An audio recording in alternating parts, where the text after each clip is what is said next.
There are growing concerns among residents and business owners here. They say they're losing their community. Former City Councilman Hiram Montserrat wants Governor Kathy Hochul to send in the National Guard. This is organized crime. So an entire New York City neighborhood has been taken over by gangs, and there's nothing the city's able to do about it. Because even after several police raids of this formerly vibrant middle-class neighborhood, the levels of criminal activity here continue to soar. And that's why residents are demanding the governor step in and send in the troops. I actually got to speak to a couple of community members. They say that organized crime has taken over this community. They demand the community be cleaned up immediately because walking down the street isn't safe anymore. You want to live in this country, you want to get the American dream, and what you're doing is completely wrong. You're breaking the law. Now they're in broad daylight, they're in front of schools, we have garbage, we have illegal vendors. We say no more, and we're going to shut you down. That's the promise from officers raiding this Roosevelt Avenue massage parlor. 2 days after, they reopened, and we came here last night. They were here. The mayor said the flood of migrants coming to the city with little support systems contribute to the situation. And you know, police tell us that the migrant crisis has really made this problem so much worse. Not only is there increased gang activity, but also the Trinidad gang that originates in Venezuela has now made the United States their second home. This gang is now hidden in plain sight within the 1 million Venezuelans that have entered the country. We're already in trouble because they've been here for a while and they're involved in so many different crimes. You name the crime, they're going to be involved in it.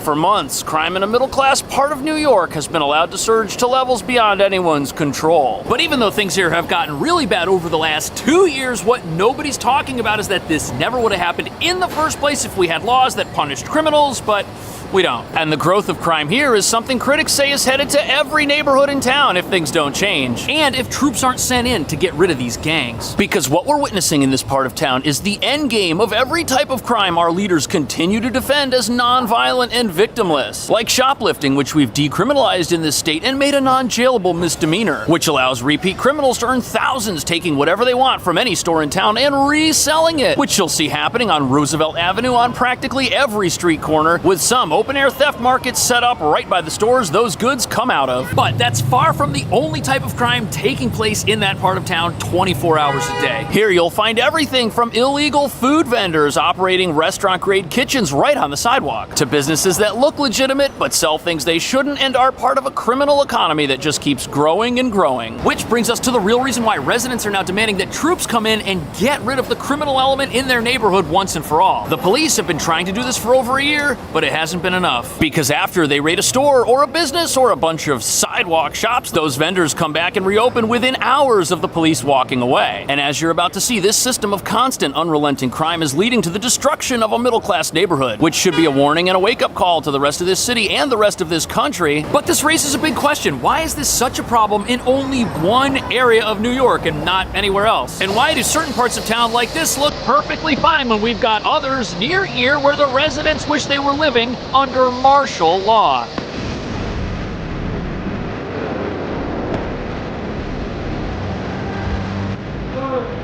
So here we are in Midtown Manhattan, and you'll notice right over here we've got some police activity going on, but this part of town is completely different than another part of town, which is very close to here. And right away, there's an obvious reason for that. Look at all the police activity we've got going on right here. That shows you that in an area of town where you've got constant crime prevention, it's pretty hard for criminals to operate, you know, right over here on the street corner selling stuff they shouldn't. But in Jackson Heights, Queens, you won't find constant law enforcement and crime prevention. No, instead you'll find constant criminal activity. Former City Councilman Hiram Montserrat wants Governor Kathy Hochul to send in the National Guard or state police to help clean up the area. He says it's plagued by criminal activity, including illegal vendors, and that's not all. This is organized crime. This is cartels. These are organized gangs. They're street gangs. So the residents of this neighborhood, they're protesting over the fact that their neighborhood, according to them, is getting swallowed up by a wave of lawlessness that is not going away. And now They want their neighborhood to be occupied by the National Guard or state police or something that is more than our regular police. And that's because they're claiming their local police departments are chronically understaffed and have been defunded. In fact, when you walk around this part of town, the only police presence you'll see, if you see any at all, is going to be a light fixture that has the NYPD logo on the side of it. And this is an area that is just jam-packed with people. This is like downtown, so to speak, yet you don't have anything being done to keep the neighborhood safe. And the streets in this part of town, both sides of the street, are just covered with illegal vendors selling pretty much everything. You're going to see blankets with merchandise being displayed on top of it, merchandise which is most likely stolen. There are hundreds of food vendors all over the place. Local activists claim that most of them are unlicensed and shouldn't be there. Some even have what look like restaurant-grade kitchens with fryers. And the other thing you'll see are these vans that have their doors open, and inside you'll see what looks like a little store full of things you can buy. And if the police show up, they can just close the doors of their van and drive away, and their stolen merchandise won't get confiscated. And even though all of this is happening in public, there are no police anywhere, and that's because the police department's up there. They don't have the resources that we've got down here in Midtown, where you'll see a car with its lights on to convey a visible authority presence to the general public. In Queens, there is no authority presence, and that's why you have a massive criminal presence. It's the perfect place for gangs to just roll in and do whatever they want because no one's there to stop them, which hurts everyone. Local New Yorkers, law-abiding asylum seekers, nobody benefits from this except the criminal underworld. Yet the lawless environment happening in Queens mirrors another lawless environment that the National Guard was recently called in to deal with, and that would be our subway system, which was an absolute disaster, experiencing 6 felonies a day until 1,000 extra police and National Guard troops set up checkpoints and started cracking down. And now in Queens, we've got residents demanding the exact same type of response. You walk by the girls and they offering business cards. The rally was held just steps away from an illegal brothel on K Street, raided last month by the NYPD. 2 days after, they reopened. And we came here last night, they were here.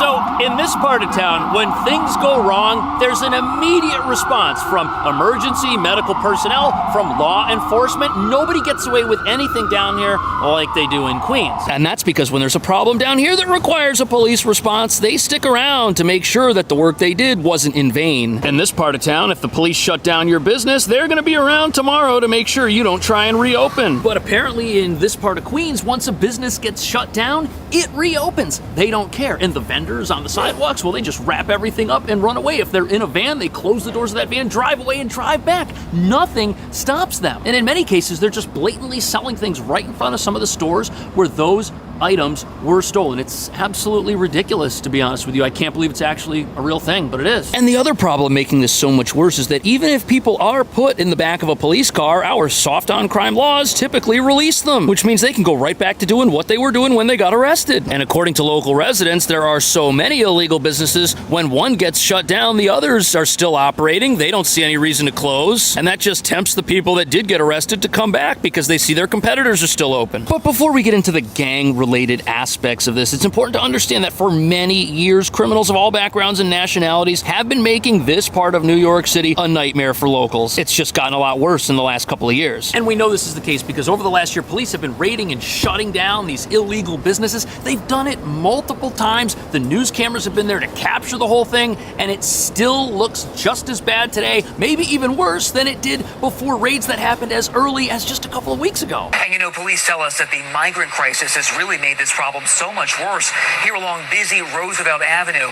Not only is there increased gang activity, but also migrant women from other countries desperate to find a job. We say no more. So there are a couple of reasons why things here are just spiraling out of control. First, New York City, we've got an asylum crisis that's seen over 200,000 people come to New York, and many have been moved into city-run shelters by humanitarian care workers who have allowed people to believe that they were just steps away from achieving the American dream. They were going to live in a shelter for a couple of weeks and then be back up on their feet, no problem. But that hasn't been reality for many people. They can't get jobs. There aren't enough opportunities for many of the folks that are there, and now they're getting kicked out of these shelters. They're living in tents in many cases outside of the very facilities that they've been kicked out of. It's very sad. People are disillusioned. They've got nowhere else to go. But that problem is magnified by the fact that dangerous gangs are now coming here because we're a sanctuary city and taking advantage of these people. And not only do sanctuary sanctuary policies allow members of gangs like Tren de Aragua to hang out in New York City while avoiding federal immigration enforcement. Their presence here just makes things worse for the thousands of asylum seekers who are still here and are struggling, and in some cases are being coerced to join up with these gang members under threat of becoming their enemy. Now look, street vending, illegal businesses, it's all been going on in this part of Queens for quite some time, but according to the experts who really know about how this gang operates,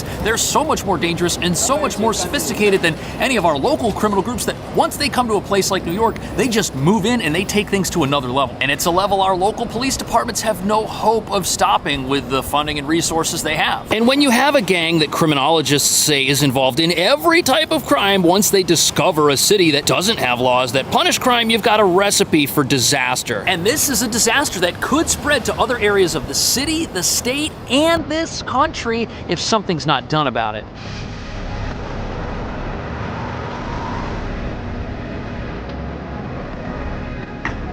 So the big concern now is that this gang that's taken over one part of New York City is going to spread because nothing's being done to stop them in that neighborhood. They're able to gather their forces, make money, double down on all of their illegal activity. This could become a problem in other parts of the city. It could spread further than that. Hopefully it doesn't. But there are many who think it could, and this is a problem in other sanctuary cities, not just New York. Sanctuary cities like Chicago, Denver, and New York City are a particular concern as experts fear that the gang could take advantage of local policies to expand their operations. They go to those cities because they already have their associates there situated in those cities, so they just go to join them and further their criminal enterprise. In New York City. So this isn't going to come as a surprise to some of you, but when a government creates a lawless environment, that environment is going to attract criminals, which is exactly what's happening here. And it only takes a very small number of criminals, as we're seeing, to have a massive effect. Remember, most asylum seekers are not here to commit any of this crime. But not only has this gang come here with the intention of growing, what they're doing is they're going on a massive recruiting spree, which includes telling people they meet here in America that, hey, we know your family back home in Venezuela. If you don't join us, something really bad could end up happening to you or to them. And because of the revolving door nature of our asylum crisis that takes people who are in city-run shelters and then evicts them, making them essentially homeless, these criminals, they've got a lot of potential recruits. But because New York City is a sanctuary city with a right to shelter, many of these criminals are benefiting from our city's safety net, and we don't even know it. And it's now been revealed that some of our shelters are harboring people who are in this gang. Weapons are being smuggled into these facilities, and these gangs are using those to control the entire atmosphere in some of these spots, making you wonder, how is this humanitarian system benefiting any of the people who are supposed to be in there getting their lives together? And with over 200 of these facilities in town, there's no telling how pervasive this gang problem actually is. It really could be system-wide at this point, and we have no way of knowing until something really bad happens. But this is only a problem in our city-run shelters because we've allowed it to be one by harboring criminals who are part of these dangerous gangs in the first place. If we didn't have laws in this city that banned police from checking someone's immigration status when they arrested them, a lot of these people who are out committing crimes right now would be hauled away by ICE, and they wouldn't be inside shelters